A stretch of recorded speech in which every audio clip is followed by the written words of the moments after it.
Hi, I'm Vera, and my friend Katie has asked me to talk to you today about something that brings joy and meaning and purpose into my life, particularly during this time of social isolation when some of the things that we have counted on to bring meaning to our lives have disappeared.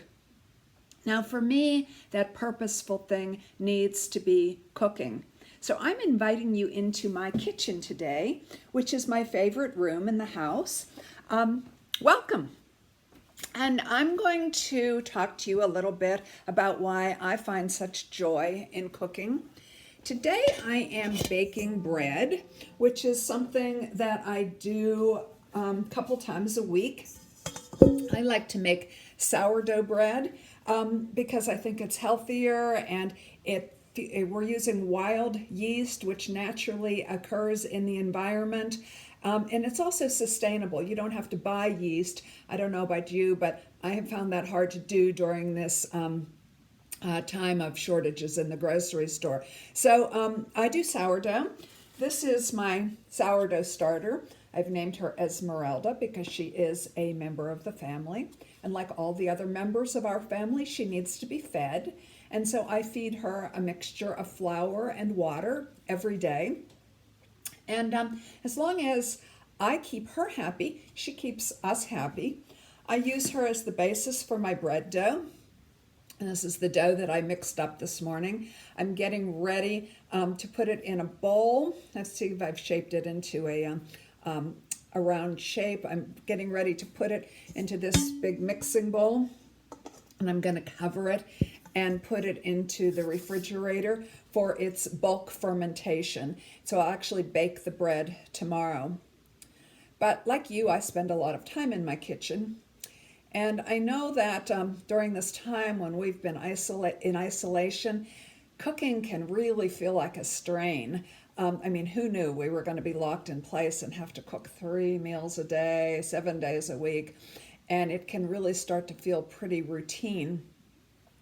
But what if we think of cooking as a way of connecting with God, with God's creation, and with other people?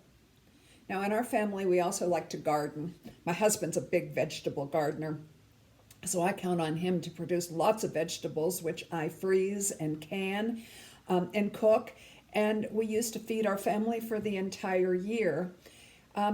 Gardening is also a really good way of connecting with God's creation. Getting your hands in the dirt is a really elemental feeling.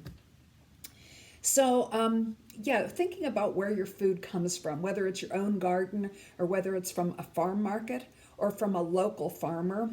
You've probably read, as I have, how small local farms are really especially hard hit by this close down of businesses. And so if you can support a local farmer, go to your farm market, talk to people, I think you get a sense of where your food is coming from, and that's a good feeling.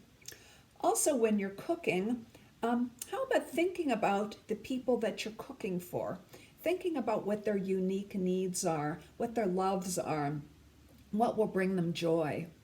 While I've been cooking for myself and my husband every single day, I also like to think about cooking for some of our neighbors. I have 2 particular neighbors I like to prepare food for occasionally.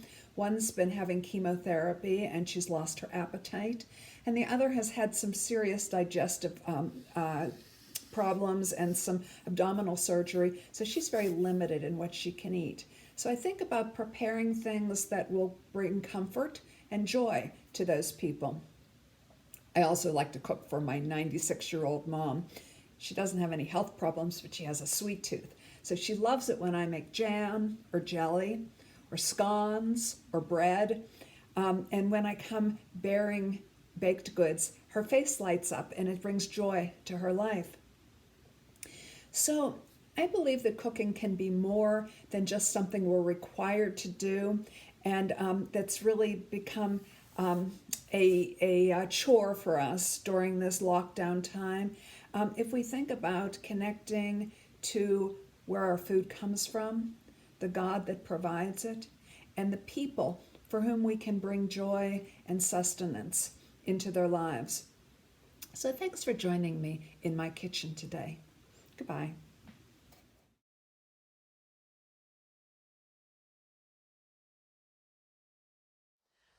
Hi, I'm back again. I decided it would be wrong to sign out without giving you a look at the finished product.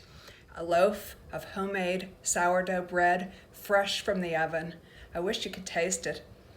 Can you smell it from there? Well, this is one of the things I love doing the best. And I just wanted to remind you of some of the things that I have done to turn an everyday chore like cooking into a spiritual practice. One is being mindful of where our food comes from. Well, from God, of course, but also the farmers and the bakers, the truck drivers and the grocery store clerks that make it available to us. Eating fresh and local ingredients wherever possible. Thinking about the people for whom we're preparing the food. How can we bring joy and comfort into their lives with something special? And practicing generosity. Maybe we feel like we don't have enough, but it might be more than someone else has. And sometimes just a little container of soup or a few muffins that you share with a friend or a neighbor can make all the difference in their day. So thanks for joining me in my kitchen. Goodbye.